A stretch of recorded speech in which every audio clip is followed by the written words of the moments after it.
On va changer de registre parce que si on a affaire à des gens antérieurs à l'écriture, comment faisaient-ils pour avoir tant de savoir concentré dans leur mémoire ordinaire comme la nôtre? Les Grecs anciens ont appelé hypomnémata tout ce qui a pu servir à n'importe quelle époque et en tout lieu comme adjuvant et support de la mémoire, collective ou individuelle. Une très grande variété d'objets appartient très discrètement à cette catégorie de soutien mnémotechnique. Cela va de l'écrit gravé sur une pierre ou une paroi, évidemment cryptée, ou la cathédrale gothique, en passant par les mots, les dessins, peintures, sculptures, musique, etc. Pratiquement tout est support de ce type d'écriture, sans même qu'on le devine. Les cartes, vous allez le voir, ou les jeux en général sont ainsi. Au Moyen-Âge, puis à la Renaissance, on a parlé d'art de mémoire, mais plutôt dans le sens d'une capacité à mémoriser un très grand nombre de données disparates, plutôt que de les ordonner. Hypomnémata, c'est un ordre et une grande mémoire ordonnée. Et c'est ça qui nous importe, d'autant plus que, comme le disait Thucydide, l'historien grec, ce qui nous intéresse, ktema esai, c'est un acquis pour toujours. On ne s'embarrasse pas chez les anciens de connaissances inutiles. C'est pourquoi on peut dire que cet acquis doit se distinguer par son utilité, soit théorique, soit pratique, étant entendu que tout ce qui n'est pas susceptible d'améliorer l'existence humaine pratique n'a pas d'intérêt et ne saurait prendre la place de ce qui est profitable à celle-ci et à tous. Vous avez bien souffert jusqu'à présent, changement de décor, on va se distraire et vous allez comprendre sans avoir besoin de réfléchir, simplement en regardant. Nous voici au château Renaissance de Dampierre-sur-Boutonne, dans les Charentes. Et vous voyez immédiatement, nous sommes ici en présence d'un message hermétique. Mais comment le savez-vous à coup sûr? Vous le voyez, vous avez une partie noire, une partie, donc l'ardoise des toits, et la partie blanche, c'est la pierre meulière qui est devenue un peu plus jaune au bout de 5 siècles, mais l'assemblage de noir et de blanc, ce sont les couleurs héraldiques d'Hermès Mercure. Donc, on tolère cela. Mais on aurait pu s'y prendre autrement. Regardez, les deux pilastres énormes et le rinceau au milieu constituent la lettre H. Encore mieux, vous avez les piliers, 1, 2, 3, 4 au-dessus, 1, 2, 3, 4 en dessous, la lettre H de nouveau par son rang dans l'alphabet. Et il reste une ruse pour ceux qui connaissent bien la mythologie. Comment appelle-t-on ces espèces d'arceaux? Des arcades. Me trompais-je? Ces arceaux s'appellent arcades. C'est un peu normal puisque Hermès est né en Arcadie. Donc on voit que par un petit jeu de mots anodin, on arrive bien à placer ces choses-là. On aurait pu continuer, on a 2 tours, c'est comme les élections, c'est un dieu double. On aurait pu s'arrêter et effacer le château et ne considérer qu'au premier plan cette colonne sur laquelle on trouve une statue. En effet, colonne se dit Thoth en égyptien et statue se dit Thoth en égyptien. 2 fois Thoth, ça fait un dieu double appelé Hermès ultérieurement. Qui plus est, nous avons l'Eda et le cygne. Je vous fais signe, vous avez bien compris, c'est Zeus qui s'est métamorphosé en cygne pour engrosser l'Eda. C'est le DSK céleste, faut le savoir. Et donc, eh bien, après cet accouplement un peu spécial de langue des oiseaux, évidemment, il est né chez l'Eda 2 enfants, des jumeaux, Et donc la marque double est ici, et en plus il y en a un qui est mortel et l'autre immortel, la polarité reparaît et laisse entendre qu'on va parler d'alchimie, puisque on vise d'une certaine manière, non pas l'immortalité, mais une existence multipliée par 8 à 10, avec une santé très très bonne, une clarté de l'intelligence, une intuition, etc., etc. Alors ce qui m'intéresse, c'est de vous dire que il y a dans la galerie haute ceci, c'est-à-dire 93 caissons décorés de ce qu'ils pensent, c'est-à-dire des pendules, au nombre de 128. 93, pour les anciens, ça se lit aussi bien 3 x 9 plus 3 qu'autre chose. Et 128, y a-t-il des matheux ici? Vont-ils nous livrer leurs secrets? C'est quoi? C'est 2 puissance 7. Donc la dualité terre-ciel, ou plus exactement vrai et réel, augmenté de cette particularité qui est le nombre des planètes, le nombre des métaux, le nombre des sons de la gamme, le nombre des couleurs, etc. et des glandes endocrines. Tu souhaites que j'arrête? Non. Il faudra couper cela, merci. C'est bien le métier de rabbin, ça rapporte. Bon, donc vous notez ici que nous avons 3 rangées de caissons. Et c'est là qu'il faut s'interroger, comment disait-on caisson à cette époque? En chuintant. Ce qui a été expliqué au début de mon exposé, on disait question, parce que le verbe cacher, c'est cacher. Et on a cela dans cassette. Une cassette, c'est une cachette. Et une cachette, à cette époque, et notamment en Italie, c'est un coffre. Et sur ces coffres-là, il y a une illustration en double carré qu'on appelle tarot. Donc on voit que c'est venu des Arabes du Maroc jusqu'en Espagne. Je rappelle que Charles Martel a arrêté les Arabes à Poitiers, pardon, et conséquemment, cette culture a imprégné la France aussi, et que du côté italien, ces choses-là sont venues avec le tarocchi, qui désigne non pas un jeu de tarot, mais des lames de métal repoussées. Donc on voit petit à petit la vérité des choses s'inscrire. Voilà. Ce qui nous intéresse ici, c'est que nous avons une galerie totalement codée. Mais pourquoi, selon vous, qui est désormais un peu plus intelligent dans les choses des anciens, pourquoi c'est à la deuxième galerie, celle haute? Je l'ai dit 3 fois depuis le début. Ah, on lève le doigt, s'il vous plaît. Pardon? Le vrai? Non, c'est que c'est entre la Terre et le ciel. C'est conséquemment la zone réservée à Mercure qui fait le voyage en permanence du monde des dieux au monde des humains, le nôtre. C'est cela qu'il fallait retenir, et qui plus est, lorsqu'on regarde ces caissons qui sont au plafond, on est obligé de lever la tête vers le ciel, et notre regard est intercepté par la pierre. La pierre, au superlatif, c'est la pierre des philosophes, et on va voir comment ils se débrouillent, ces gens-là, dans leur congrégation, pour se transmettre des secrets entre eux, et pas pour les autres. Vous avez noté, donc je l'ai dit, trismégiste, ça veut dire qu'on parle aussi bien là de magie, d'alchimie, d'astrologie. D'astrologie d'abord, on regarde le ciel, mais la pierre pour l'alchimie. Et la magie, c'est la magie de la vue et de l'ouïe. L'ouïe, je ne sais pas comment. Regardez en bas, vous avez ce qu'on appelle un trigramme, c'est-à-dire 3 lettres concaténées. 2 fois D, D étant au 4e rang, vous le savez, ça fait H. Mais ce mariage est plus subtil tel qu'il est présenté. Vous avez des lignes droites, 2 verticales, une horizontale pour la lettre H, et 2 lignes courbes qui constituent le ventre de la lettre D. Conséquemment, ce mariage est vrai. Et c'est complété par le fait qu'à cette époque, on disait homme, H, et dame. Donc, voilà. Ce que vous ne voyez pas, pour continuer la chose, c'est le 8 au milieu, qui est constitué d'un triangle courbe, pointe en l'air, glyphe du feu, et un autre triangle courbe, pointe en bas, glyphe de l'eau. Donc c'est le mariage des origines, l'Esprit de Dieu plané au-dessus des eaux, etc. Donc ce sont ces polarités qui constituent ce langage. Mais si vous voulez, le nombre d'arcanes du jeu de tarot, puisque c'est un jeu de tarot de pierre, comme ça l'était en Égypte ancienne, vous notez, puisque c'est de la ronde bosse, que j'ai parlé des choses qui sont les plus près de moi. Je vais parler de celles qui sont les plus loin de moi, c'est-à-dire le creux dans cette image.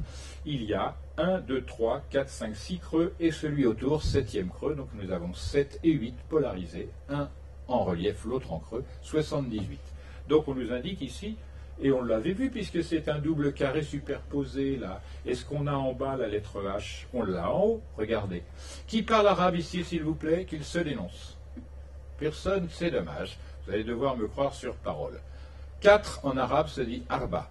Et en haut, ça consonne avec arbre. Donc 2 fois arba, 2 fois 4 égale 8. Et vous avez encore la lettre H constituée par la polarité des arbres, le touffu feuillu féminin à gauche, le sec, tout ça. Mais le sec, c'est du feu, alors que le feuillu, c'est de l'eau. Donc cette image en bas a été transformée, mais c'est la même chose.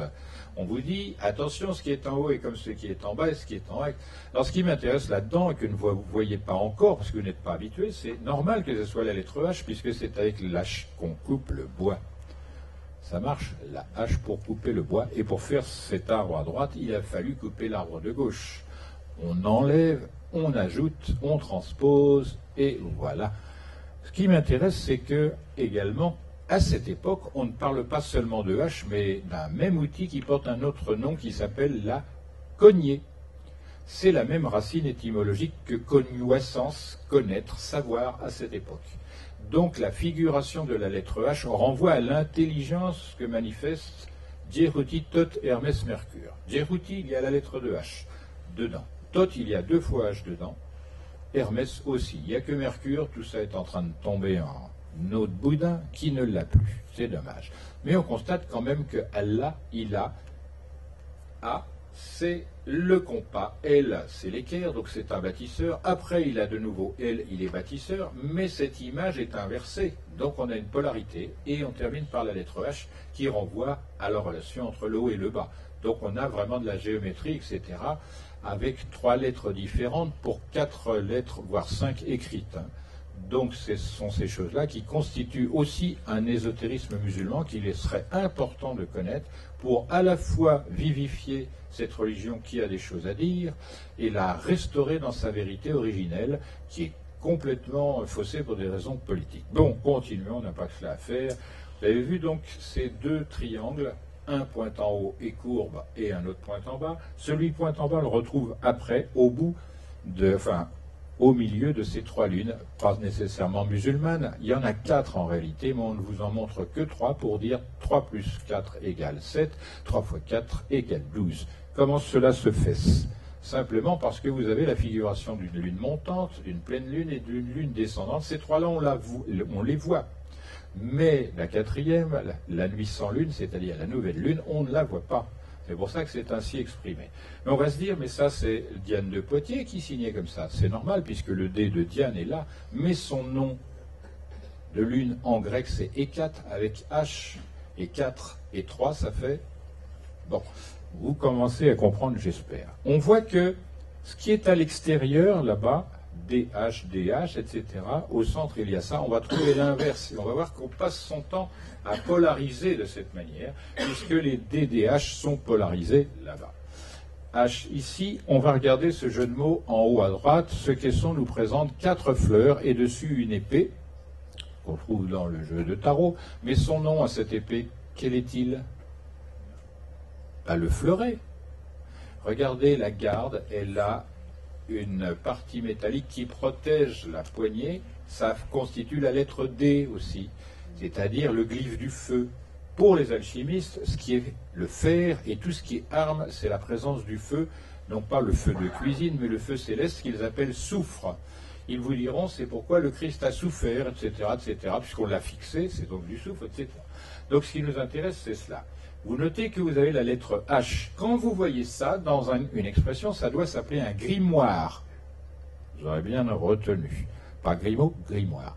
Donc au centre, vous avez une tour. T, c'est la lettre de la fixation, et Our, dans les langues sémitiques et moyen-orientales, c'est la lumière. Pour, par exemple, les pays de l'Est, on dira l'Oural, c'est-à-dire la lumière céleste.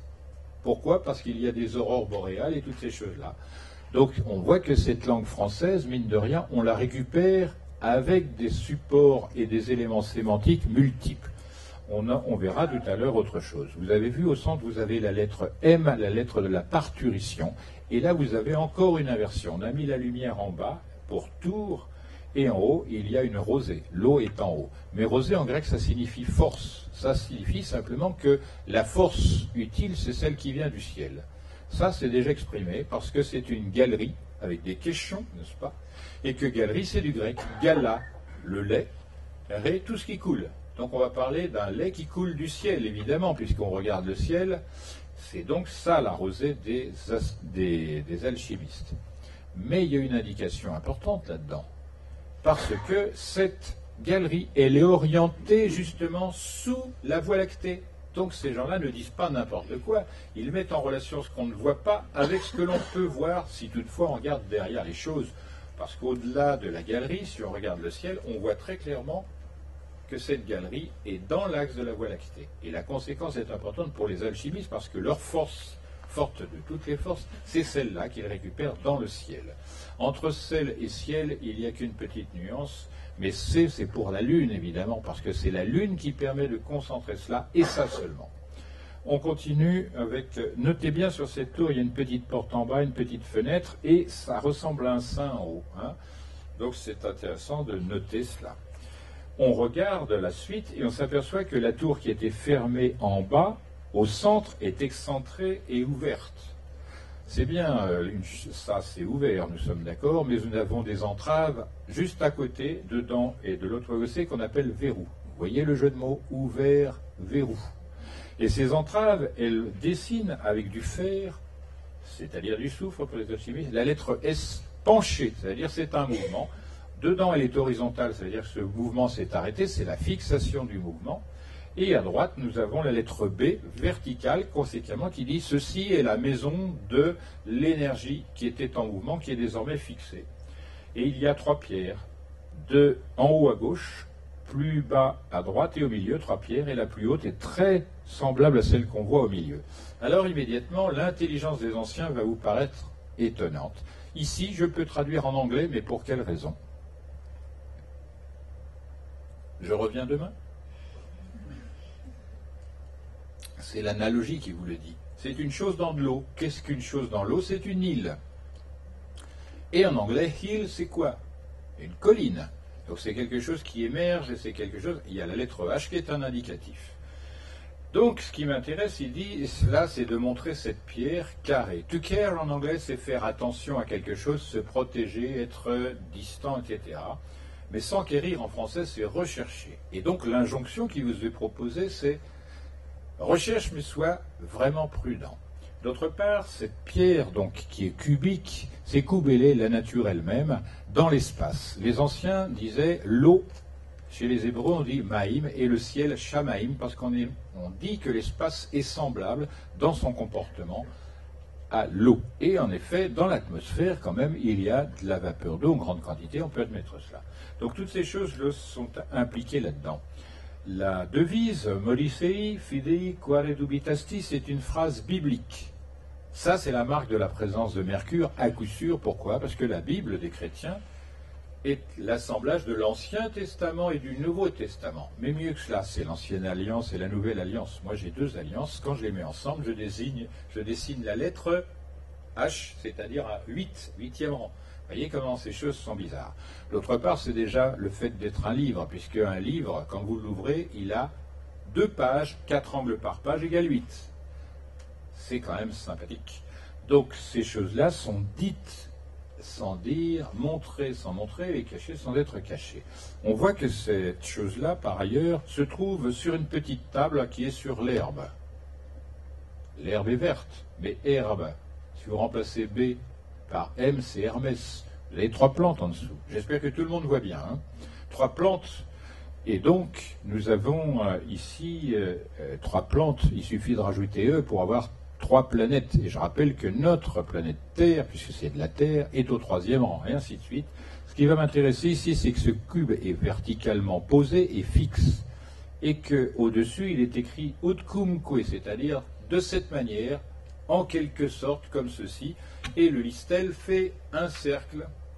Donc on va pouvoir analyser ces choses-là. Avant cela, il faut regarder en bas à gauche, à la croisée des nervures, vous avez un pendule qui porte 2 carrés concaténés. Vous le voyez? Si vous ne le voyez pas, repérez-le là et regardez-le de nouveau, c'est là, premier à gauche. Ça marche? Eh bien là, vous notez la présence de 2 carrés presque qui font une étoile à 8 branches qu'on trouve sur quel arcane? 17, l'étoile. Donc, ce que j'ai dit de l'étoile, en latin stella, est fixation de elle, la lumière divine, etc. Mais ce que vous ne notez pas, parce que vous n'êtes toujours pas habitué, je le sais, c'est que le mariage de la droite, ici c'est une croix, avec la courbe. Donc c'est bien un mariage. L'étoile, c'est à la fois féminin et masculin, et c'est créatif. On retrouve ces choses-là. À gauche, on en a fait l'étude, mais il y a encore pour 3 jours de travail. À droite, Utkumque, pour vous montrer le détail de ce travail, avec le dé qu'on voit agrandi en bas. Et on voit, mais très mal fait, 2 carrés superposés. Le premier pose le nombre 3, et le deuxième, plus bas, le nombre 5. La somme, c'est 8, c'est encore Hermès que montrait à peu près ce carré. Mais ce qui nous intéresse, c'est que nous avons 3, 5 qui font 8. 3, 5 et 8, ce sont des nombres de la suite de Fibonacci. Donc nous sommes dans l'alchimie parce qu'on y parle de l'or. Vous voyez un petit peu comment se concentre ce travail. Bon, pour faire bref, D égale 4, c'est le feu, puisque delta, c'est une pointe en l'air, etc. Donc on parle du feu et de l'air. Ben oui, de l'air. Parce que H, c'est la respiration. C'est 8, et 2 fois 4, ça fait 16. C'est l'arcane dite Maison Dieu, nous sommes d'accord. Et quand on regarde l'arcane 16, c'est la Maison Dieu. C'est écrit, c'est pour ça que je dis oui. C'est pour ça, vous avez bien raison de lire. C'est fait pour. Donc la Maison Dieu, sa particularité, c'est de montrer une foudre qui atteint une tour, celle qu'on a vue dans ces caissons, et en bas, il y a 2 personnes qui tombent. En réalité, c'est une indication astrologique des plus solides. La foudre, c'est Jupiter qui est maître du signe du Sagittaire, maison 9, 93 caissons, etc. Et en bas, les Gémeaux, maison 3, 93 caissons, etc. Et c'est donc l'axe qui est indiqué, l'axe de la Voie lactée, sur l'arcane 16. Et je rappelle que 16, c'est 4 de côté pour un carré. On voit quand même que ces gens ont une architecture de la pensée extrêmement profonde, étendue, solide, et que tout ce qu'ils donnent est contributif d'un sens qu'on va percevoir plutôt qu'analyser. C'est la perception de l'ensemble qui va nous donner des certitudes, parce que dans notre psyché, ces choses-là se mettent toutes seules en place. C'est pourquoi je vous ai indiqué, n'essayez pas de tout comprendre, c'est une idée générale qui va petit à petit germer dans votre esprit. Ça prend du temps, c'est dur, je sais, mais c'est comme ça. Image suivante, pour figurer ce qui est là. Une subtile expression de la polarité d'une chose incorporelle, le mouvement et l'inertie. À gauche, l'inertie, c'est un cube rectiligne, à côté il est penché. Et ça, c'est la chose la plus importante, parce que l'alchimie, c'est la science du mouvement, parce qu'il est dit, ce qui est fixe fait le volatile, ce qui est volatile fait le fixe. Et je peux vous dire que si vous y parvenez, vous êtes vraiment, vraiment, vraiment savant. Pour éviter de vous assassiner plus longuement, passons à un autre jeu, le jeu des échecs, qui est le jeu favori des perdants, parce que l'alchimie, c'est très difficile, compte tenu du message. La vérité est tout autre. Là encore, c'est polarisé. On vous dit des choses difficiles pour cacher les choses simples. C'est une pratique très simple, et j'en ai donné le mot secret dans le début de mon exposé. Je vous le répète, c'est épuration. Pourquoi? Parce que pur, c'est la prononciation réelle du mot pire, quand on le lit dans pyramide, qui veut dire feu humide, parce que c'est un secret également. Eh bien, ça veut dire pur, mais c'est le nom du feu pur en grec. Vous avez la lettre P, qui est la lettre Rho pour les Grecs, dans sa forme, c'est la force. La Y, elle est polarisée, puisque la lettre Y vous le montre déjà, et la lettre R, c'est encore la force, sous 2 formes différentes, parce que P comme ceci, quand on ajoute une petite queue comme cela, ça fait la lettre R. Et il y a encore une migration des symboles, une migration des sens à travers la géométrie. Ainsi, tout à l'heure, on a eu A, mais je ne vous l'ai pas montré, c'est le listel avec le fleuret en travers, ça dessinait la lettre A. Ordinairement, on dessine plutôt un compas avec une barre comme ceci, c'est-à-dire la trinité engendrant la dualité. Mais ce qui m'intéresse, c'est de vous dire que la lettre A, avec sa barre ici, lorsqu'on l'ouvre, ça fait H. Vous voyez comment ça se construit, se déconstruit, se transmet, et c'est ça aussi qu'il faut connaître et apprendre. Donc, regardez le nom même des échecs. E, 5e rang, C, 3e rang, on vient de le voir dans le D. H, 8e rang, donc 8. On a 3 fois 8, et ça renvoie à pi parce que ça fait 24, et 24, c'est le nombre d'heures qu'il faut pour la Terre faire un tour sur elle-même. Or, on joue sur un carré de 8 cases de côté, 64 cases en tout, donc on a la relation polarisée, féminine pour la Terre, masculine pour le jeu des échecs. Qui plus est, comme on a deux cases, une noire, une blanche qui se succèdent, nous sommes en présence des couleurs héraldiques de cette divinité curieuse et double, Thoth Mercure. Que vous voyez dans un sens ou l'autre, ça n'est que cela. Et vous avez des pièces blanches d'un côté et noires de l'autre. Vous avez en plus des tours telles que celles qu'on a vues tout à l'heure dans les caissons. Vous avez des chevaux qui est la langue cabalistique. Vous avez le roi, la reine, c'est-à-dire le soleil, la lune. Et pour compléter le tout, vous avez, comme moi, deux fous. On voit donc que cela, c'est une émanation hermétique sans aucun doute, puisque le dessous traditionnel du jeu d'échecs est noir, le dessus est blanc, et il y a un filet rouge qui sont les couleurs hermétiques qu'on retrouve dans les cartes. Pique et trèfle, c'est noir, cœur et carreau, c'est rouge, et la surface de la carte, c'est blanc. Tous ces jeux viennent d'un jeu unique qu'on trouve en Égypte qui s'appelle le jeu de Sénet. Et là, pour vous faire enregistrer ce mot-là, définitivement, j'ai choisi d'illustrer par la méthode proposée par François Rabelais. Vous allez comprendre. Vous voyez le jeu en bas, il n'est pas très joli, il est sale. Le jeu au-dessus, il est très propre, il est tout blanc et noir, donc mercurien. Tout cela parce qu'il a été lavé avec du savon. C'est le savon Proc. Parce qu'avec Proc, c'est net. Vous avez suivi un petit peu la pensée catastrophique. Mais cela, on ne vous dit pas dans les ouvrages hermétiques, on ne vous donne pas la solution. C'est à vous de la trouver. C'est ça la nuance. Donc c'est ce jeu de Sénet. Et vous notez que c'est trois cases et des caissons, sauf que comme c'est donné à voir de dessus vers le dessous, c'est l'inverse de ce qu'on a. Ça, c'est pour les petits joueurs. L'autre, c'est pour les grands et les vrais joueurs. Notez en bas, si vous allez à Bourges, vous verrez une chapelle avec 30 caissons, comme le jeu en bas, c'est-à-dire 3 rangées de 10 caissons. C'est intéressant parce que c'est la chapelle de l'hôtel L'Allemand, qui est un ouvrage hermétique de très bonne qualité. On va continuer, changement de décor là encore, et souvenez-vous quand même de ceci, que je vais vous remontrer pour que vous ne perdiez pas votre temps désormais à ne pas regarder et à faire semblant. Voyez ici toutes ces choses-là. Je vous ai montré ces deux choses qui constituent le 8 à gauche. En réalité, en bas, c'est ce qu'on appelle un écu. Vous vous souvenez de cela? Un écu, c'est une forme comme ceci. Alors, je vais vous expliquer pour les anciens ce qu'est un écu. C'est soit la face, c'est-à-dire c'est le caractère de quelqu'un, son intelligence, tout cela. C'est soit le cœur, une forme approximativement identique, ce sont des sentiments, etc. C'est soit le bas-ventre, c'est-à-dire la succession de quelqu'un. Mais en réalité, le quatrième individu qui fait donc as pour lui et trop pour ces trois-là, c'est le creuset. Ça a la forme d'un creuset.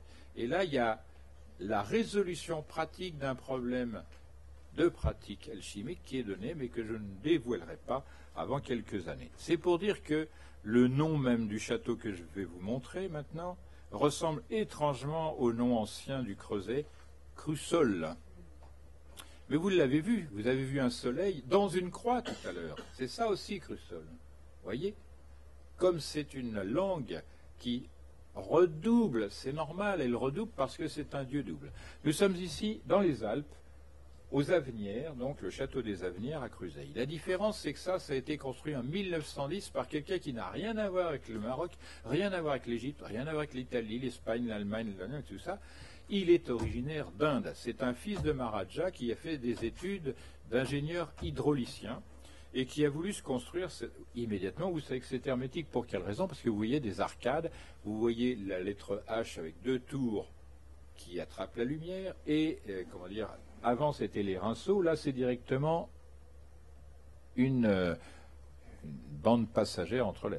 Si vous rentrez là-dedans au centre et que vous allez au fond, vous allez trouver une chapelle et dans cette chapelle vous allez découvrir un jeu de tarot entièrement fait de mosaïques. Donc ça date de 1910, ça. Et immédiatement, vous reconnaissez les leçons que j'essaye de vous faire passer, notamment regardez la main de l'individu. D'un côté, vous avez 4 doigts et une croix, et de l'autre côté, 2 doigts. Ce sont les lignes parallèles qui ne se croisent jamais, alors que sur la main, il y a une croix. Ce sont des lignes qui se croisent à coup sûr. Donc on a la polarité des droites et leur particularité. Vous avez un personnage noir à droite, un personnage blanc à gauche, polarité oblige. Sous le personnage gauche, il y a spirale qui entoure une sorte de coussin. À droite, ce sont des croix, etc. On voit les deux colonnes, elles sont en partie, tubulaires, mais celle de gauche, c'est en fait un polyèdre qui est montré. Mais de toute façon, ce qu'on appelle la colonne lotiforme, donc à l'égyptienne, elle est couronnée par ce qu'on appelle une abaque, c'est-à-dire un cube, une forme rectiligne et masculine, avec en dessous une forme féminine, un cercle et tout ça. Le personnage, quant à lui, il montre le B, la lettre B, et au centre, ce qu'il est bon de montrer, à savoir, B, vous avez noté la... Bon, non, vous n'avez pas noté au hasard? B, c'est la lettre de quoi? Emblématique du lieu, de la maison, etc., de l'enceinte, du foyer, etc. Mais comme j'ai dit bon et j'ai dit on, c'est le nom du soleil en égyptien, il est bon de savoir que cette boule rouge représente le développement de la glande pinéale, qui est l'intuition. Or, ce type règne sur un... parce qu'il a ce développement qui lui fait percevoir très clairement les attraits de la dualité. On voit la lettre S à côté, c'est le monde du réel, et à droite, le monde du vrai, c'est-à-dire la pyramide à droite et le temple à gauche, sa représentation terrestre. Et vous avez même deux obélisques. Obéliskos, en grec, ça signifie quoi? Pour vous dire à quel point les Grecs méprisaient les Égyptiens, qui le leur rendait bien, ils disaient « Les Grecs ne sont bons qu'à faire des raisonnements qui ne sont que des bruits de mots. Nous faisons des pyramides. » Vous voyez, voilà. Obéliskos, en grec, c'est le nom qu'on donne à ces espèces de tiges de ferraille dans lesquelles on enfonce des morceaux de tomates, de poivrons, des saucisses, c'est-à-dire des brochettes. Voilà. Donc, vous avez ici un homme instruit, rationnel, cultivé dans la mécanique, et qui produit donc 22 arcanes mosaïques, etc. On voit que cette science de nos jours, je pense que vous n'en avez jamais entendu la description, l'affirmation de l'existence, etc. Qui a déjà entendu parler de la Kabbale hermétique, de la langue des oiseaux, du lanternois? C'est bien. Oh, vous sauvez la face. C'est bien parce qu'en France, c'est possible. Bravo à toutes et à tous qui manifestaient cet intérêt pour les choses cachées. Mais on voit quand même que ça perd de la luminosité, évidemment, de l'attrait, toutes ces choses-là. Maintenant, je vais vous demander, avant de passer à l'image suivante, j'ai volontairement omis un jeu que vous allez reconnaître parce que vous commencez à être un peu plus intuitif. Je vous donne les éléments pour le retrouver. C'est un double carré superposé. Dessus, il y a les mêmes nombres gravés que sur les dés, et je rappelle que la somme des points des dés, c'est 21, c'est-à-dire le nombre d'arcanes soit nommé, soit nombré. Il y a en réalité 6 faces, etc., on s'en fiche, mais au dos de ce jeu que je n'ai pas nommé, c'est noir, au-dessus c'est blanc, il y a les points en question, double carré, et un filet rouge, et ça permet de dessiner un chemin. C'est le jeu des dominos, merci, vous voyez que ça n'est pas si difficile. Il restait à parler donc du jeu de loi, parce que ce que vous avez vu tout à l'heure, ces caissons, c'est la loi elle-même. L à gauche, O au centre, I à droite pour ces 3 rangées. L, ça figure l'ordre, c'est-à-dire l'équerre. Au centre, c'est O, c'est le compas, et à droite, c'est la lettre I, l'intelligence de cette polarité-là. Vous voyez comme ces gens sont vraiment très fins, très complets dans leur exposé. Alors je vais vous donner un autre exemple. J'en ai donné d'ailleurs dans une cassette, non, dans un DVD, pardon, qui s'appelle La science des anciens, avec le mois de février. Vous vous souvenez qui a eu cet exposé? Oui. Alors c'est bien. Février, je rappelle, parce que c'est important, puisque là-dedans on a des enseignements de toute espèce, et notamment médicinaux. Février, c'est le dernier mois de l'année astronomico-astrologique, et son nom l'indique, il février l'année. Il n'y a que 28 jours, c'est conséquemment un mois lunaire qui clôt l'année solaire.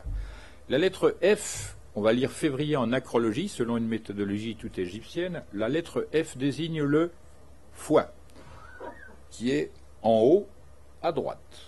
La lettre E de février désigne l'estomac, en haut à gauche, et la lettre V désigne la vessie qui est en bas au centre. Donc on a un triangle pointe en bas qui est le glyphe de l'eau. Il faut épurer l'organisme par ses flux, l'humidité, etc. Il reste après le V la lettre R pour rein, pan. Ensuite, I, intestin qui est double, là comme les reins. Donc on ne peut pas se tromper. Encore un E, épigastre, parce qu'en effet, on appelait épigastre ce qui s'appelle désormais pancréas. Et pour terminer, la lettre R, on rigole, on se fend la rate. Donc c'est l'ordre qu'il convient d'adopter pour se purger en l'espace d'un mois lunaire, et c'est normal, on vous l'a indiqué, le triangle pointe en bas, c'est l'eau, et la lune est la maîtresse de toutes les choses humides. C'est elle qui fait monter et descendre toutes ces choses, et conséquemment fait croître. Ici, on n'a pas besoin d'autre chose qu'un exemple supplémentaire pour vous dire que même notre année, notre calendrier, recèle des tas de choses. On sait que le mois de mai, c'est le mois de Maïa, la maman d'Hermès. C'est son nom. La maïeutique, c'est la manière, soi-disant, dont Socrate questionnait les gens. En réalité, c'est parce que sa maman était sage-femme et elle s'appelait Maïa. Sous-entendu, il était instruit de la science hermétique, c'est normal. Mais que signifie acrologiquement le mois de mai, le mois d'Hermès?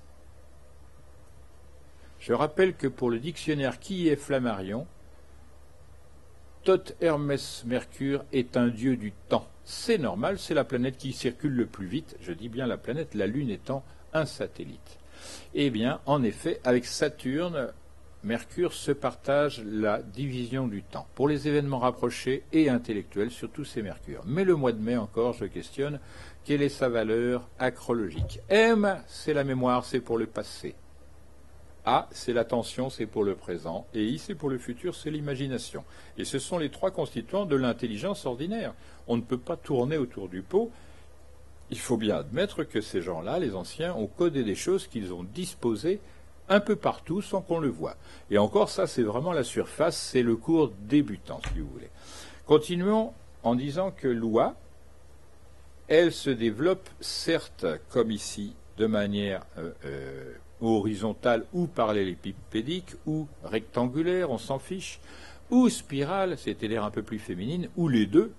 Et vous notez que, aussi bien dans cette image que dans celle-là, le ternaire des questions est, on va dire, restitué, mais entre le A et l'oméga, l'alpha et l'oméga, le début et la fin sont semblables pour faire ternaire.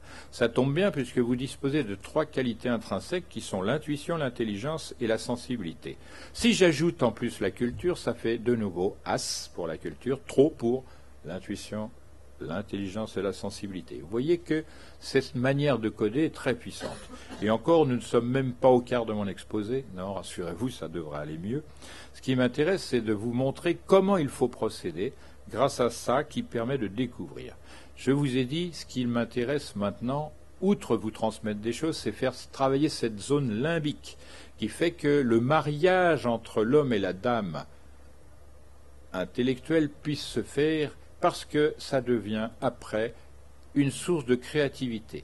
En réalité, quand on fait ça, on réintroduit l'enfant dans l'adulte. C'est quand même sympa, et vous trouvez des textes comme ça, chez les anciens, où on dit, très clairement, mettez l'enfant dans le ventre de sa mère, ce qui peut quand même choquer. Hein.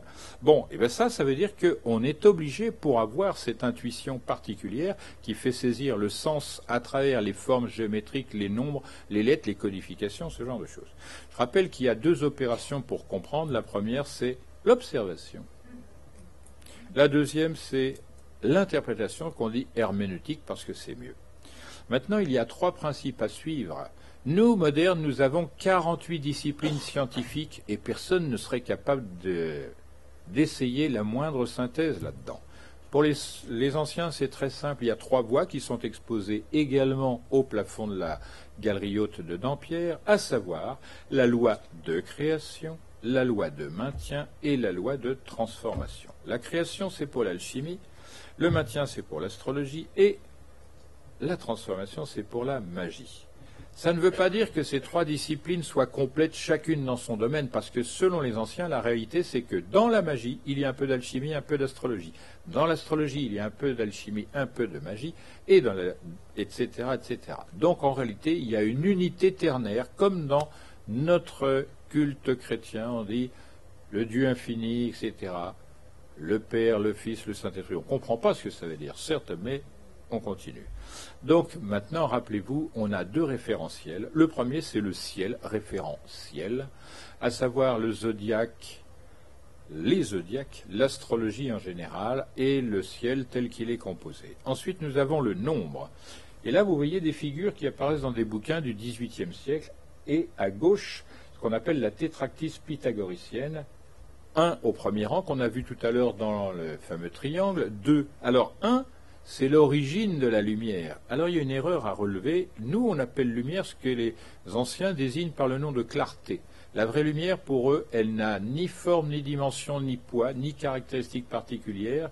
C'est ce que les physiciens récents, jusqu'à Poincaré justement, appelaient l'éther, qui a été évacué par un certain Albert Einstein, le frère de Frank Einstein, vous le savez. Et donc ce qui nous intéresse, c'est de dire il y a la lumière d'origine qui engendre d'autres polarités qu'on voit. Le deuxième état, si je puis dire, de polarité, c'est la vraie lumière devenue clarté et obscurité, c'est-à-dire ombre. Là, ensuite, il y a les 3 principes des alchimistes, le soufre, le mercure et le sel. Le sel étant le mariage des 2 précédents, je n'ai plus à vous l'expliquer, c'est expliqué dans le mot même.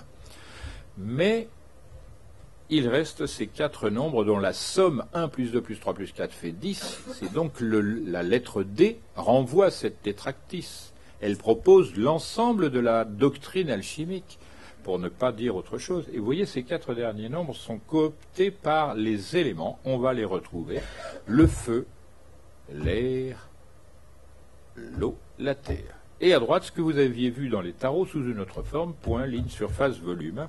D'un côté, sans que vous le sachiez, c'est-à-dire à gauche, c'est l'ordre et le temps duré qui est exposé. C'est la genèse à travers le temps, et à droite, c'est l'espace et la matière concaténés. Donc, le temps et durée, ça rappelle cette phrase, c'est splendide, de Platon que j'ai déjà citée. Le temps est l'image mobile de l'éternité immobile. Cette figure, la tétractys, vaut analogiquement pour ce qu'on avait vu avec les 2 carrés qu'on va retrouver immédiatement ici. À voir ces 4 éléments, le feu en haut, avec la lettre A, triangle pointant l'air, à gauche l'air, en bas l'eau, et à droite la terre.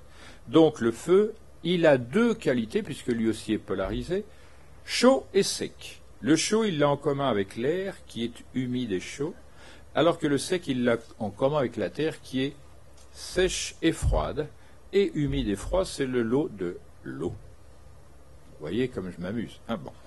Ce qui nous intéresse, ce qui n'est pas très important, mais se rappeler que T, c'est la lettre initiale du mot terre, la lettre A, c'est le feu compte tenu de ça, c'est la caractère glyptique, et ensuite la prononciation R et O, ça fait la succession terre, feu, air, eau, alors que pour les alchimistes, c'est la succession terre, eau, air, feu, et pour les astrologues, la succession feu, terre, air, eau.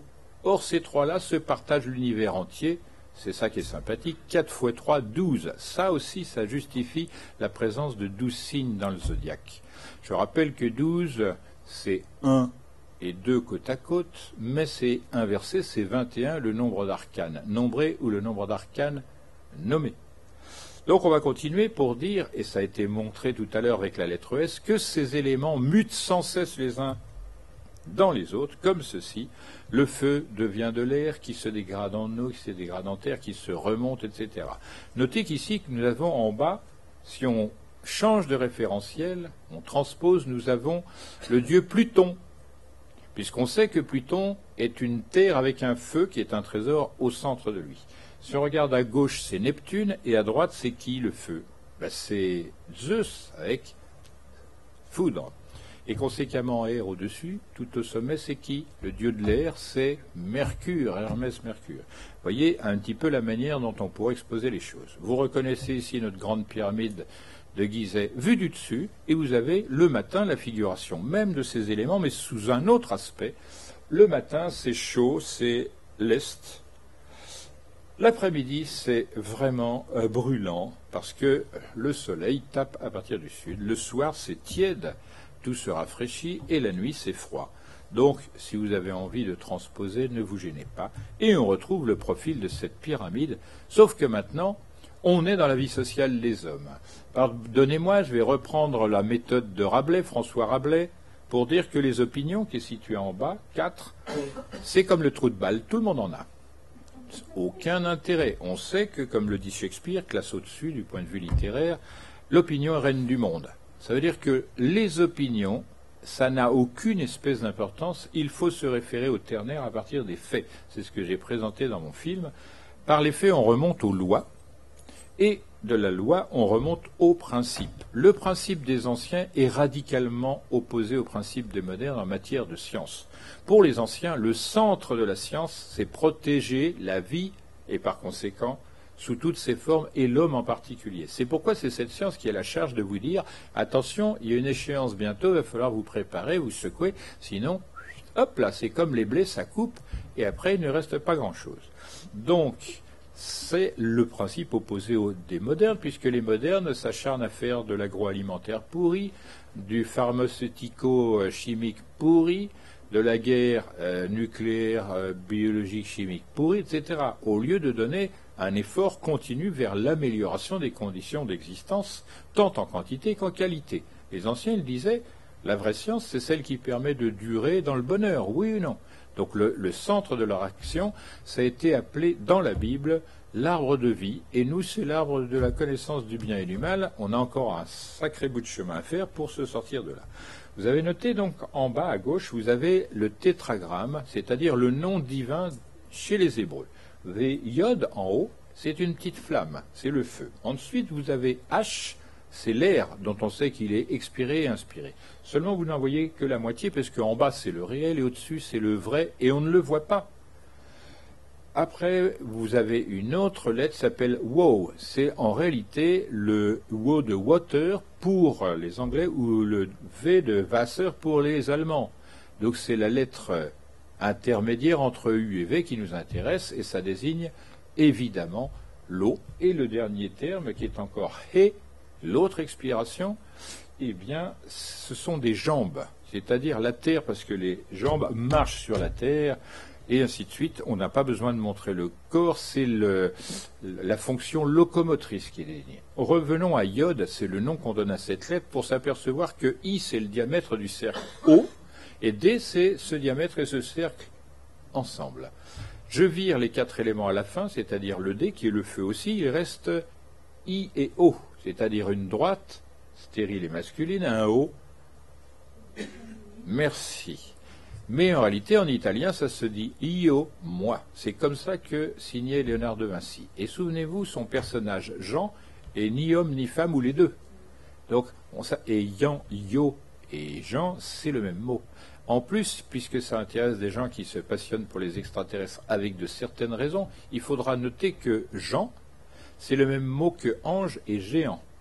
Et on dit que les anges et les géants sont une source extérieure à l'homme. Les choses sont claires. On viendra là-dessus bien plus loin quand on aura appris les subtilités de ce langage qui affirme tout cela avec une très grande force et qui renvoie à des documents qu'on ne lit pas comme cela, et on a tort. Bon, passons à plus rigolo maintenant. En Égypte, ces disciplines ne viennent pas dans le même ordre. On dit magie. Pourquoi? Parce que mag, c'est magnus, la grande chose, parce que c'est l'homme qui l'a fait. L'alchimie, c'est la nature qui l'a fait, l'astrologie, c'est l'aspect de la nature. Mais la magie, c'est quelque chose qui passe par l'homme et qui est double comme l'âme. On peut faire une magie destructrice ou une magie constructrice, c'est-à-dire bonne ou noire et blanche, comme on dit. C'est le point de repère d'Hermès.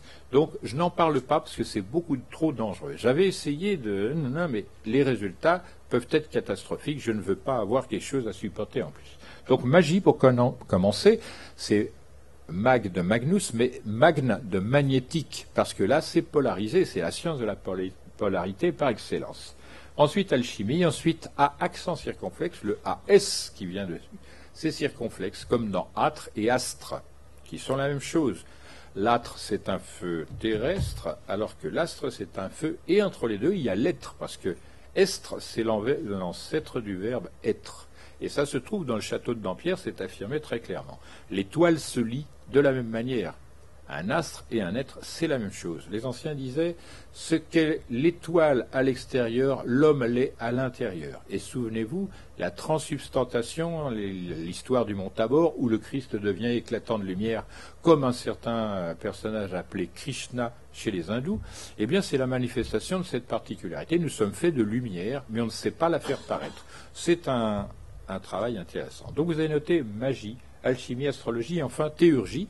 Ça se lie encore astro, puisque la théurgie, c'est la synthèse de la pratique magique alchimique astrologique.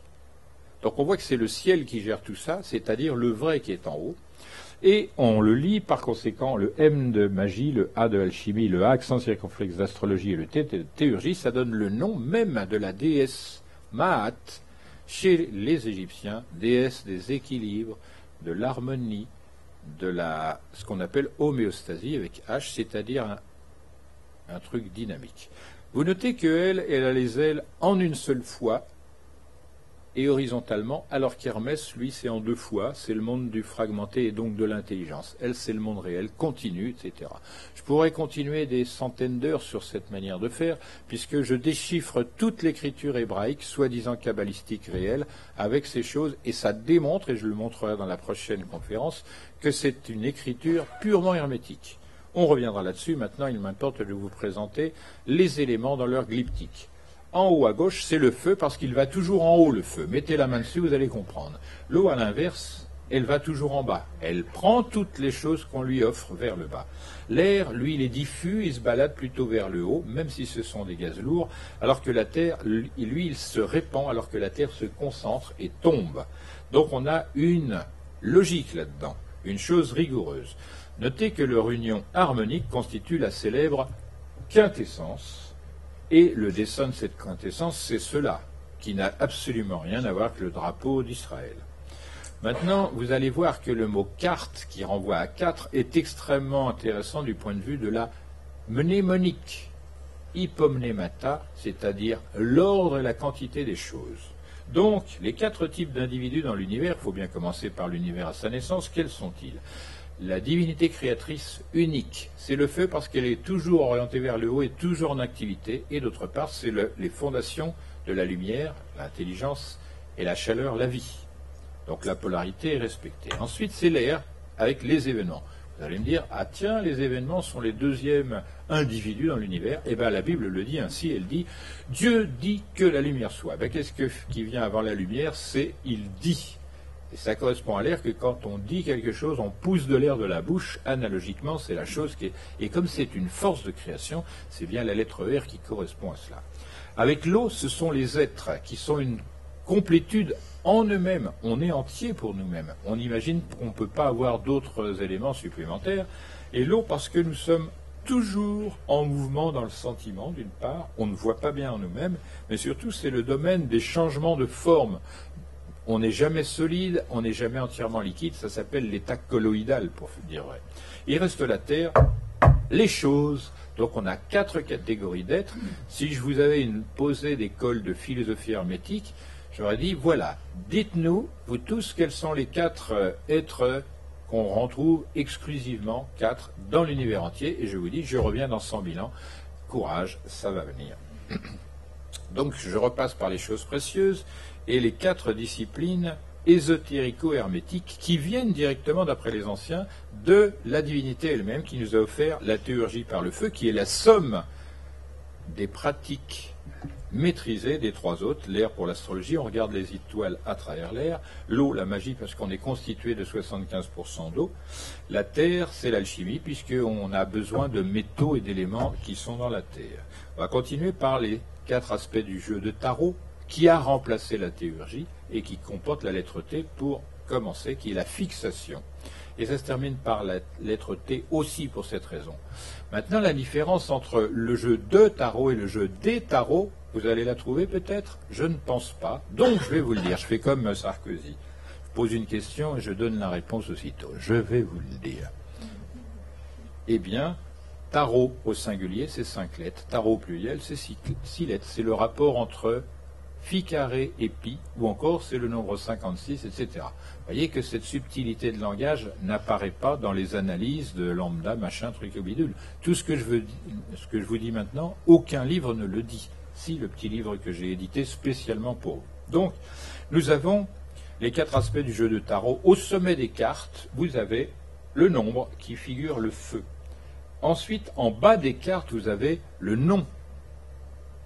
Et ces deux-là, à eux, font le discontinu, puisqu'en effet, ils sont au sommet et en bas. Ce qui est en bas et ce qui est en haut, c'est la même chose, puisque dans le nom, il y a le nombre. C'est le rang de la chose, la forme et tout ce bazar-là. Donc c'est le discontinu, et le continu est figuré par la forme, la terre, et la couleur. Et en effet, quand on regarde le spectre des couleurs, elles passent insensiblement d'une couleur à l'autre, et c'est continu. Et je vous mets dans un verre, vous passez une éternité à vous balader dans tous les sens, parce que c'est continu. Et là, il y a un secret que je ne dévoilerai que lors de la prochaine conférence, sur l'univers est-il ouvert, fermé. Donc on viendra là-dessus petit à petit. Maintenant, continuons à nous intéresser à l'état et la nature de l'ordre interne en alchimie. Vous avez le feu en haut, l'état plasmatique qui est figuré par l'extrême mobilité et la légèreté absolue. Le plasma, ce sont les étoiles, et c'est ce qu'on voit le plus, et c'est ce qui est le plus chaud. Donc c'est normal. L'air, c'est l'état gazeux, il y a énormément de gaz dans le vide spatial, on est obligé de le dire comme ça maintenant. L'eau, il y a beaucoup de liquide dans ce même vide spatial, qui n'est donc pas vide, et l'état solide, c'est connoté par la Terre, ce sont les planètes telluriques, comme la Terre, Vénus, Mars et Mercure. C'est la plus petite quantité. Maintenant, je vais vous redonner cette rigueur de la progression à travers un truc bien humain.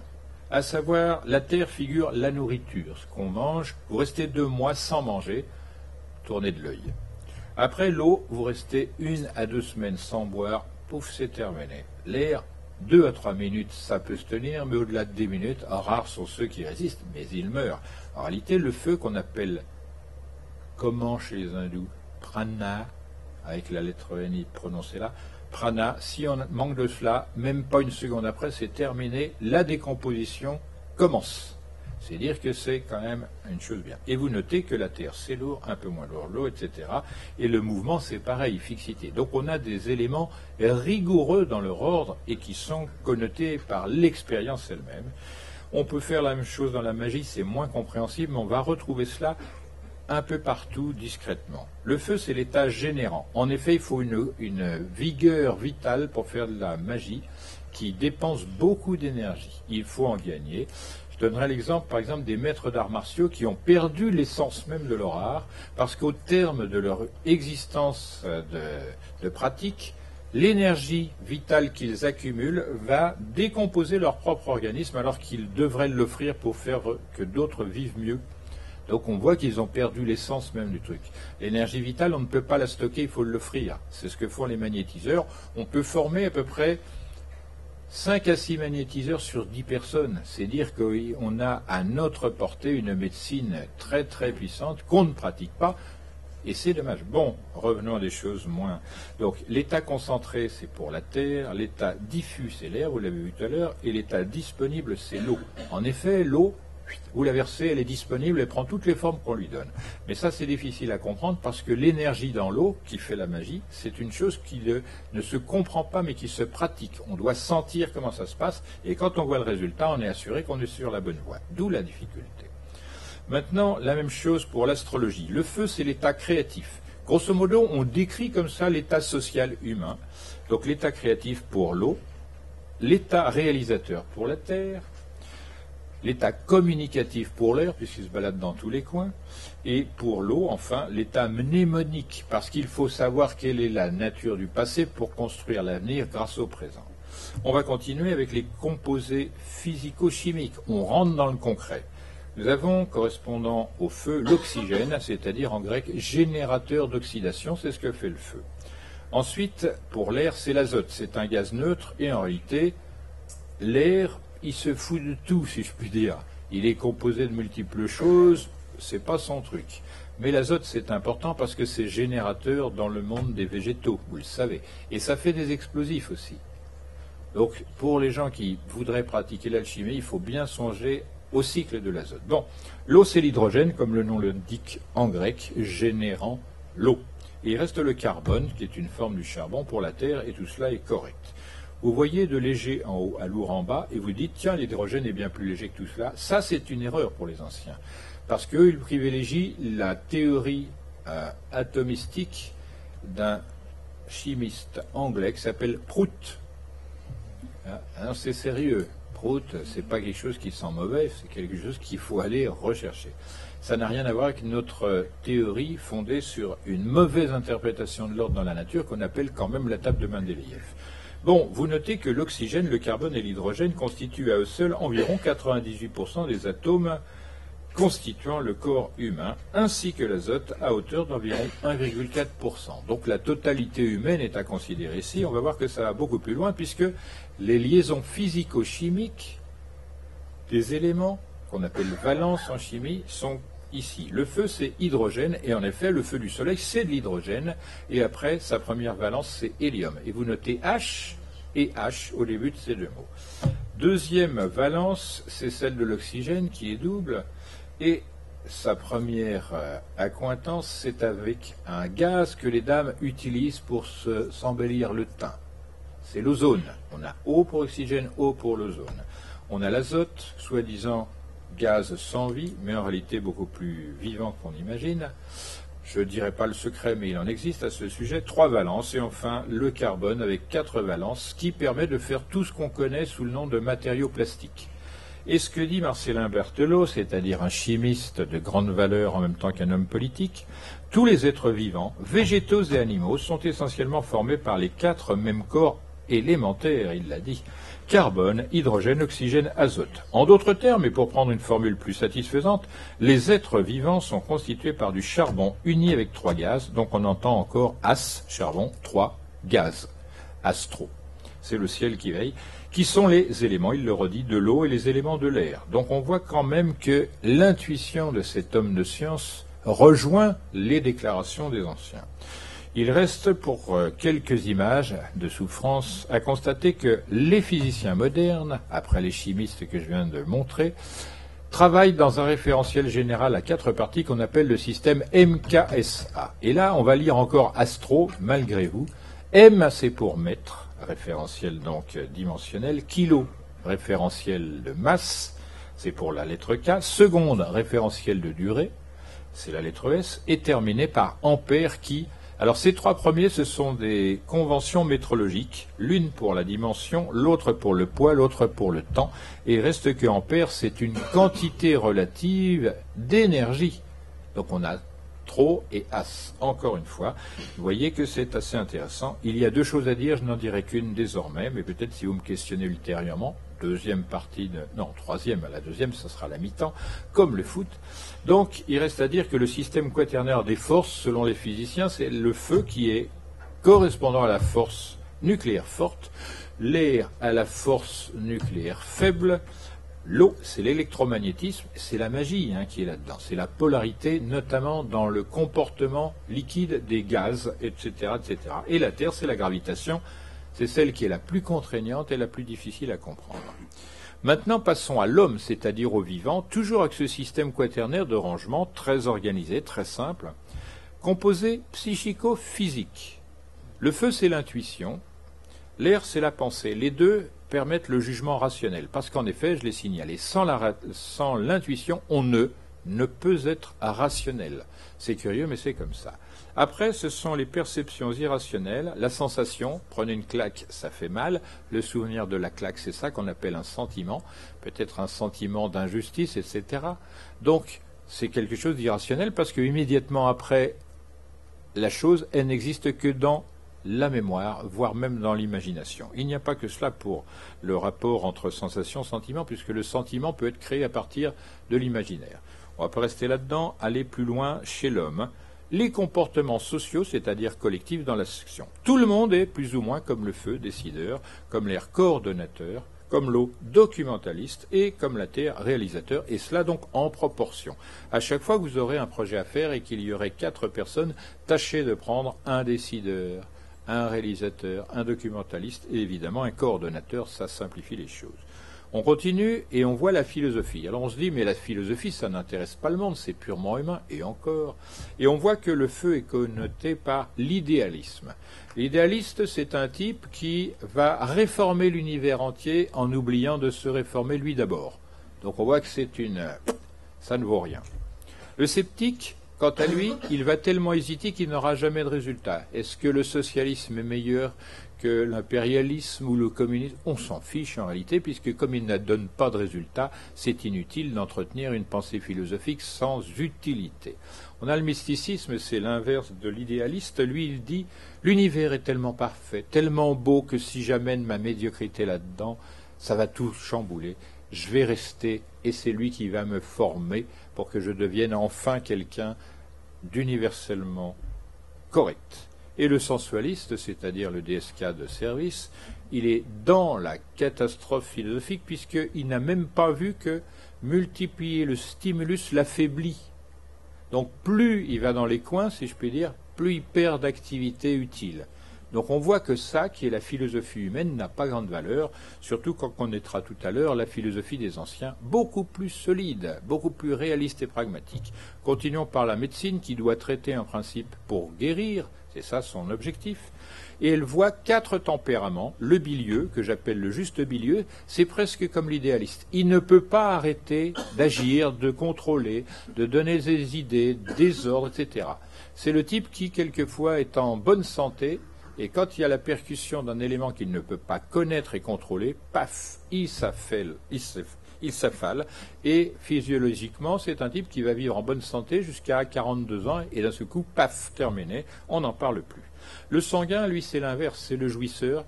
Il est là pour profiter, voilà. C'est le type qu'on rencontre le plus souvent dans les boîtes, à la plage, en train de prendre un cocktail ici ou là, dans la meilleure compagnie possible, c'est le sanguin. Le flegmatique, lui, s'en fiche totalement parce que rien ne l'atteint. Il est en dedans de lui-même, et ce qui est extérieur lui paraît douteux, donc il continue à dormir en lui-même. Il reste le nerveux, qui ressemble au bilieux, sauf qu'il ne donne pas de résultat. Autant l'autre organise son action, autant lui se demande, comme le sceptique, si ça vaut la peine de s'organiser comme ça, etc. Résultat, il s'épuise. On va voir que même jusque dans les groupes sanguins, qu'on classe en 4 catégories, il y a une logique. Ainsi, le feu connote le groupe O. Feu et eau sont connotés ensemble, mais eau dans le sens de universel. Et en effet, le groupe O donne à tout le monde, mais ne reçoit de personne. Donc c'est quelqu'un qui donne de sa personne comme le soleil, d'où le O aussi. Le groupe A, c'est le feu qui vient après le soleil, qui est le soleil, la chaleur de vie, tout le bazar. Et lui, il reçoit de O et de A, et c'est tout. Le groupe B, il reçoit de O et de B, et c'est tout. Et il reste le groupe AB, qui lui prend de tout le monde, mais ne donne à personne. Si vous faites une étude géographique des groupes sanguins, vous allez retrouver un petit peuple qui ne donne rien et reçoit tout le temps. J'ai pas besoin de préciser. Maintenant, on va rentrer dans la science des anciens. Oui, ce sont des allusions, elles sont vérifiables. Bon, donc, pour les anciens, la Terre ressemble à la chose physique, corporelle, etc. Et ils disent rechercher le beau à travers cela. Donc on ne peut pas dire que c'est méprisable le concret. Non, puisque c'est la polarité de l'abstrait, c'est l'esprit et la matière qui sont polarisés. Donc on ne dira pas ce blasphème stupide en plus, à savoir, il faut repousser tout ce qui est terrestre et tout ça pour se consacrer à ce qui est... Non, ça c'est une sottise monstrueuse. Le beau paraîtrait de quelle manière et sur quelle forme de beau physique pourrait-on bâtir le beau moral? Rien, il ne subsiste rien. Donc on vous dit, à travers la Terre, recherchez le beau. Donc on va avoir des gens qui accumulent, qui collectionnent des choses parce qu'elles perçoivent la beauté de la collection en même temps que la beauté de chaque chose l'une par l'autre. Pour l'eau, c'est-à-dire l'âme, la chose vivante, mobile, il suffit de rechercher le juste. Et le monde animal vient vous dire que c'est vrai ce qui se passe dans l'homme, puisque flanquer un coup de pied à un âne quand il passe, 2 jours après vous passez devant lui, il redonne un coup de pied parce qu'il n'est pas content, il est vexé, il dit c'est une injustice. Ping, il vous refile le coup de pied de l'âne. Vous voyez un éléphanteau, vous donnez un coup de pied dans la trompe, 50 ans après il vous voit, c'est lui qui vous donne un coup de trompe dans la figure, vous allez chercher votre tête là-bas et vous dites « Ah oui, il a de la mémoire de l'injustice que je lui ai faite. » Et en effet, vous faites la même chose à un chien, vous allez voir, il ne va pas être content du tout. L'âme supérieure des animaux est aussi sensible que possible à l'injustice. Et l'homme, sa première douleur, c'est l'injustice. Punissez à tort un enfant, il va garder cette marque très longtemps. Et quelquefois, ça va le poursuivre toute son existence. Donc, il faut faire attention et rechercher le juste pour soi-même, évidemment pour d'autres.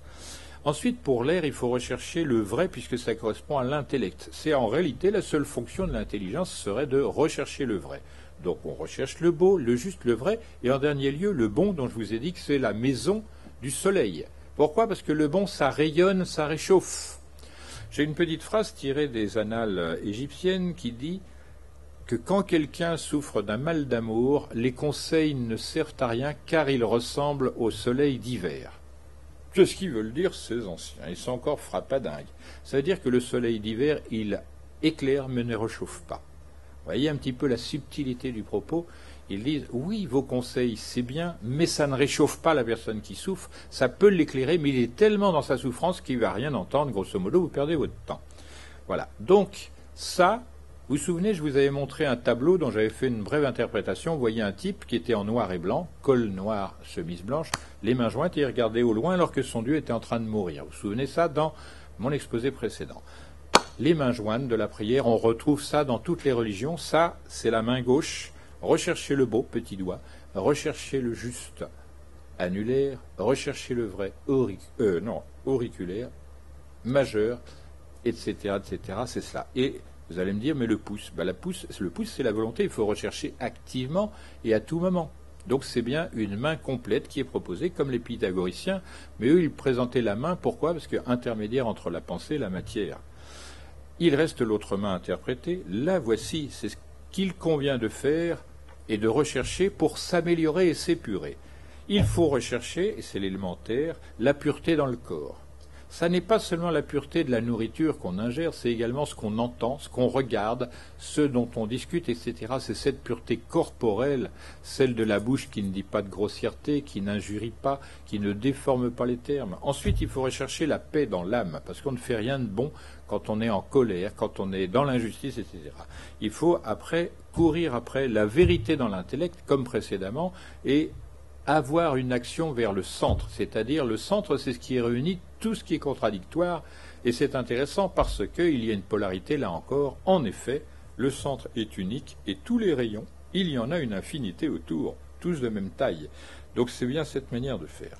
Pour vous montrer et démontrer que je ne raconte pas des choses que j'aurais pu inventer, je vais vous montrer que ces choses existent dans la vie sociale des peuples, à commencer par chez Hassan Dina, le constructeur du château de Cruseille. Il y a les 4 couleurs des cartes figurent aussi les 4 varnas, les castes, et entre carte et caste, il n'y a pas beaucoup de différence, de la société hindoue définie dans le Rig Veda. C'est un ouvrage en 4 livres, comme nos évangiles, texte fondateur de l'hindouisme primitif. Les brahmanes, avec H, prêtres, enseignants et professeurs, l'eau, puisque c'est la mémoire et c'est le sentiment. Les kshatriyas, avec H, ou rajanya, sans H, roi, prince, administrateur et soldat, feu. Aller au feu, c'est pour le soldat. Les Vaishyas avec H ou Arya, c'est nous les Aryas. On n'est pas avec des casques, avec les oreilles bien protégées, avec 2 lettres S, ni quoi que ce soit. Nous sommes, ce qui est dit ici, des artisans, des commerçants, des hommes d'affaires, des agriculteurs et des bergers, et ça correspond au mot terre, parce que nous, on fait fructifier ce que l'on touche. Et il reste les Shudras qui sont avec ou sans H, ce sont les serviteurs, ils sont associés à l'air parce qu'il en faut partout pour vivre. C'est ça, sur ce principe qui était construit de manière très maladroite, ce qui est devenu l'esclavage. Bon, je vais compléter par une traduction d'un autre ouvrage hindouiste, Bhagavad Gita. Les devoirs des brahmanes, kshatriya, vaishya, shudra, cette fois-ci avec H, se répartissent en fonction des qualités primordiales d'où vient leur nature propre. Sérénité, maîtrise de soi, ascèse, pureté, patience et rectitude, connaissance, discernement et foi, tels sont les devoirs du brahmane selon sa nature. La vaillance, la gloire, la constance et l'adresse, le refus de la fuite, le don et la seigneurie, tels sont les devoirs du kshatriya selon sa nature. Soin des champs et du bétail, négoce, tels sont les devoirs du vaishya selon sa nature, c'est là rien. Servir est le devoir du Shudra selon sa nature. Il y a des gens qui pensent que Jésus, et ils le pensent avec raison, est allé en Inde, et il était en effet Shudra. C'est pourquoi on retrouve dans les écrits qu'on lui attribue ou qu'on attribue à ses apôtres, son entourage, 12 autour du soleil, 12 signes, eh bien, on le voit qui lave les pieds de ses amis, qui sert à table lors de ses propres noces, etc. Donc ça, c'est la marque du Shudra, et il dit lui-même qu'il est au service de son peuple. C'est pas lui qui est au sommet comme flambit. Au contraire, il est au service du peuple. Il le respecte. Il lui donne confiance en lui, etc. Chose qui n'a plus cours. On va voir maintenant que Platon, 5 siècles avant notre ère, devait connaître le tarot avant même qu'on ait l'idée qu'il existe, puisqu'il dit ceci, qu'on tire d'un ouvrage qui s'appelle Phédon, qui est une injection, faire quelque chose, et Phédon donne, offre quelque chose. D'un côté, nous avons l'âme qui travaille, et l'autre côté, c'est-à-dire la lune, et de l'autre côté, le soleil qui réalise. Bon. Qu'il soit plein de confiance, celui qui, pendant sa vie, a orné son âme, non de la parure due à des mérites qui lui sont étrangers, voyons politique donc, mais de celle qui lui est propre, de ces mérites qui peuvent lui avoir conféré la tempérance. Arcane combien la tempérance? 14, c'est-à-dire 2 plus 3 plus 4 plus 5. La force morale, arcane 11, nombre premier. L'esprit de justice, arcane 8, double carré.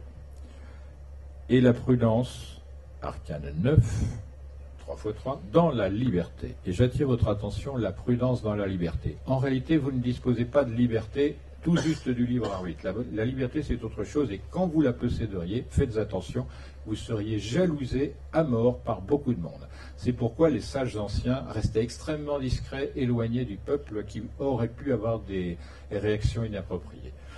Maintenant, je conclus. Celui qui a pratiqué ces vertus peut attendre tranquillement l'heure de son départ pour l'autre monde. Il est prêt à partir lorsque le destin l'appellera. Il se trouve que dans les caissons, il y a une phrase de Virgile qui est presque la même en latin, « Si te fata vocant », si les destins t'y appellent.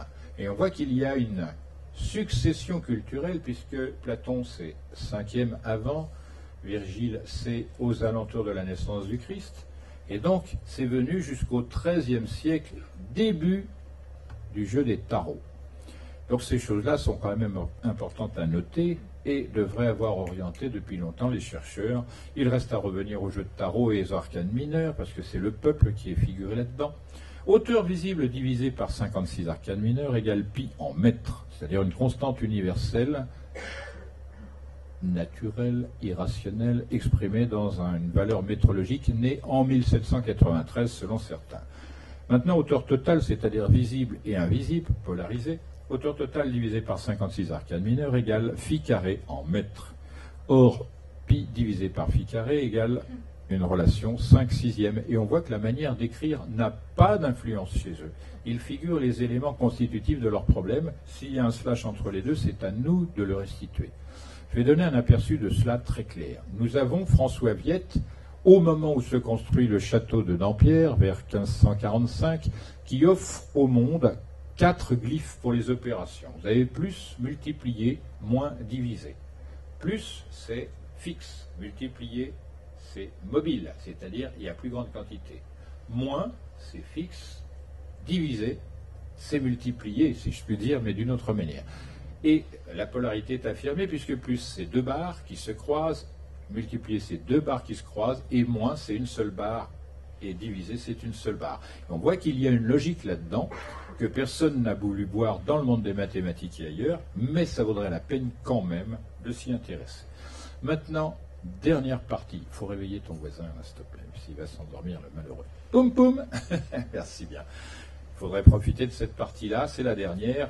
Je vous ai parlé des jeux en général, du jeu de tarot maintenant, les cartes ordinaires, pour vous démontrer que ces cartes sont aussi très porteuses. Je vais vous apprendre un mot nouveau en même temps. Donc les cartes visuelles comportent de nombreux secrets. Vous voyez, ces 4 catégories, comme pour le tarot, on avait denier, bâton, coupe et épée. Ici, nous avons pique, cœur, trèfle, carreau. 4 familles. Ce qui nous intéresse, c'est de montrer que les nombres aussi, comme les lettres, sont porteurs d'une grande variété de possibilités. Considérez la forme et regardez ceci. Avant cela, notez qu'en Europe, on a la même division des castes que chez les hindous. C'est ce qu'il fallait montrer. Ainsi, le pique représente à l'évidence la catégorie sociale des soldats, des guerriers, des militaires.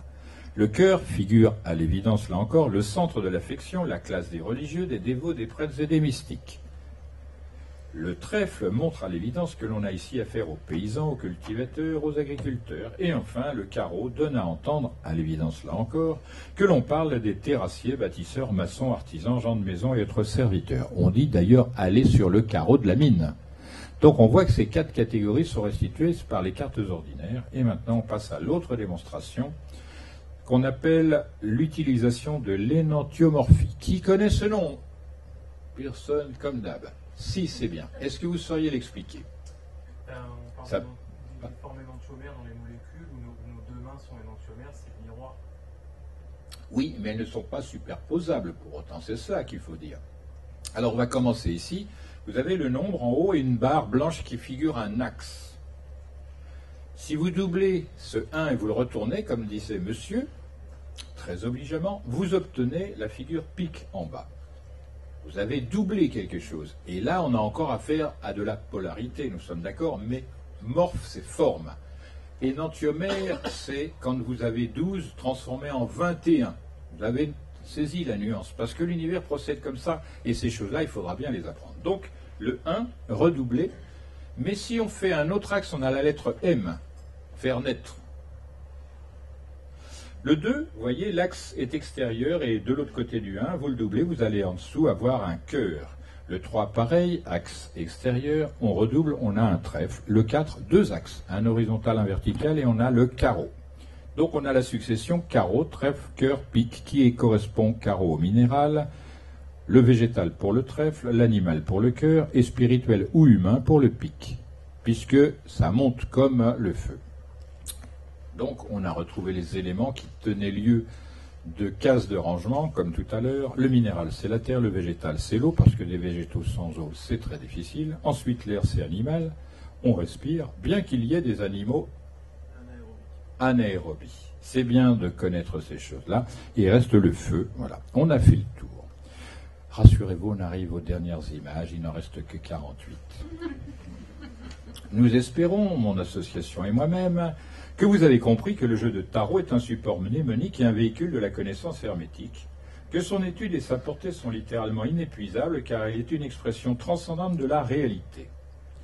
Pourvu que l'apprentissage en soit assidu et consciencieux, il peut positivement transformer l'étudiant et son existence et le faire accéder à un autre type de conscience et de savoir, plus ouvert et beaucoup plus sûr, non pas orienté vers les machines et la vie sociale, politique et économique, c'est-à-dire le coussin de velours sous le derrière, grosso modo, mais vers l'homme en tant qu'être responsable, entreprenant, créatif. Le jeu de tarot est en effet l'un des outils les plus efficaces et les plus profonds légués à l'homme moderne par l'homme ancien, afin d'étayer et affermir la compréhension de son essence à travers son existence. Mais il est vrai que, comme l'écrivit Etelia, un hermétiste discret, qui a fait renaître l'intérêt pour le jeu de tarot, de la même manière qu'Antoine Court de Géblin, pasteur suisse, l'a fait renaître chez les francs-maçons. Le livre de Thoth, c'est le vrai nom du jeu de tarot. Le livre de Thoth dans les mains pendant 10 ans demeure infructueux, encore qu'on le soupçonne scientifique, c'est-à-dire savant, si l'on n'a pas de vrais renseignements par une étude préalable de la Kabbale ou au moins reçu de sages leçons d'un vrai kabbaliste. C'est ce que j'ai souhaité faire pour vous ce soir, et je vous convie quand même à la deuxième partie, parce qu'il faut passer une deuxième couche de peinture qui serait en septembre. Kabbale hermétique, vous voyez le cheval, il a les 4 pattes, il est au sol, mais je l'ai mis au sommet ici, donc j'ai fait une inversion polarisée, et langue des oiseaux qui est au-dessus, puisqu'il vole au-dessus, voilà. Et en petit texte, le sens caché des mots. Vous allez voir que non seulement ça remplace la psychanalyse et tout le contenu humain est saisissable par des mots, pas M-A-U-X seulement, M-O-T-S. On va aller dans les domaines de la science conjoncturelle, de la psychanalyse, c'est déjà beaucoup dire pour elle, de la psychologie, des comportements, etc., sociaux ou individuels, c'est très intéressant. Et là, je vous montre une fois de plus, vous avez un aigle, mais je vais faire un jeu de mots présentement, parce que ce que je veux dire, ça ne peut pas s'écrire, ça se prononce. On ne dit pas un aigle, on dit un oiseau de couleur. Vous avez bien compris que cette manière un peu tordue, désagréable évidemment pour les personnes dont j'imite l'accent, montre qu'on ne peut pas tout transmettre par l'écrit ou l'image. Il y a encore la prononciation, ce qu'on appelle le pathos, la tournure. Voilà.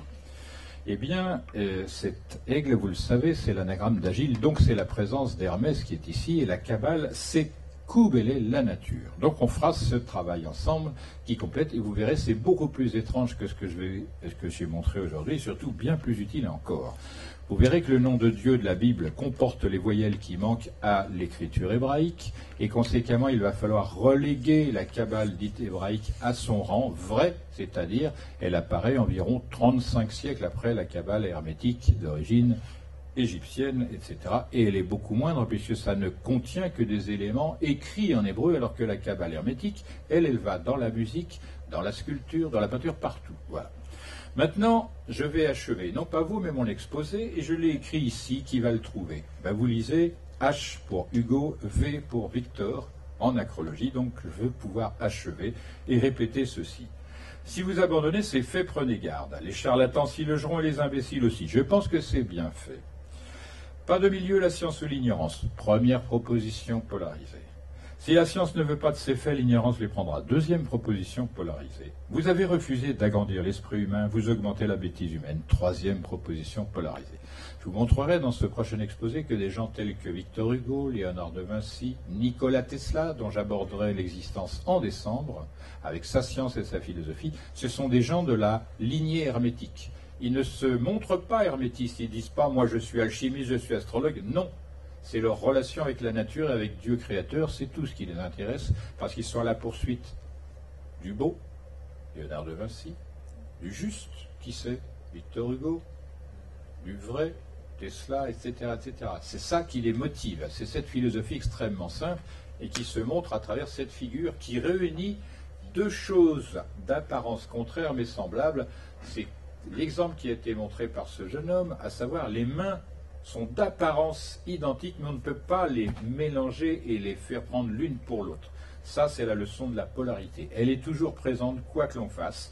Et si on voit le corps humain, et je vous apprendrai à le regarder à la manière des anciens, vous allez voir, c'est extrêmement rentable. C'est peu de choses à apprendre et ça marque immédiatement à vie. Vous vous souvenez du jeu égyptien originaire de tous les autres?